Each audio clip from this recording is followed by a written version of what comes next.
ព្រឹត្តិការណ៍សង្គ្រាមព្រំដែនរវាងខ្មែរថៃដែលអត្តរយៈភាពនឹងគ្នាអញ្ចឹងខ្ញុំនឹកឃើញភាសាមួយនៅក្នុងហេតុប្រទេសលោកនិយាយថាភាពអឹមអៀនគឺជាលំអរបស់ស្ត្រីភាពខន្តីជាលំអរបស់បុរសប៉ុន្តែមិនមែនគ្រប់ពេលទាំងអស់ទេស្ត្រីត្រូវតែលះការភាពអឹមអៀននៅពេលខ្សែកាមឯបរោះវិញត្រូវតែបញ្ចេញភាពអង់អាចក្លាហានមុខមុតចំពោះមុខសឹកសត្រូវទើបជាបរោះពិតនោះទើបជាល្អបរោះពិតអញ្ចឹងយើងឃើញថាក្នុងសង្គ្រាមនេះយើងអត់ធ្មត់នឹងជាលំអរបស់ប្រទេសកម្ពុជាហើយ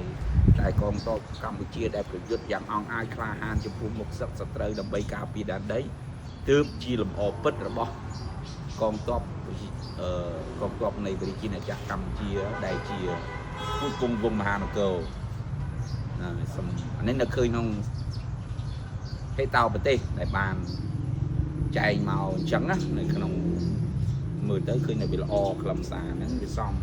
ស្របនឹងទឹកចិត្តរបស់ប្រជាជនយើងដែលជាអ្នកកាន់ពុទ្ធសាសនាភាពអត់ធ្មត់ភាពខន្តីរបស់យើងមានដល់កម្រិតតែបើបច្ចាមិត្តស្ទុះចូលមកបំពេញហើយកម្ពុជាត្រូវតែបញ្ចេញភាពក្លាហានមុខមុតអង់អាចទើបជាល្អពិតរបស់ដែនដីមហានគររបស់យើងបាទសូមអរគុណប៉ុណ្ណឹង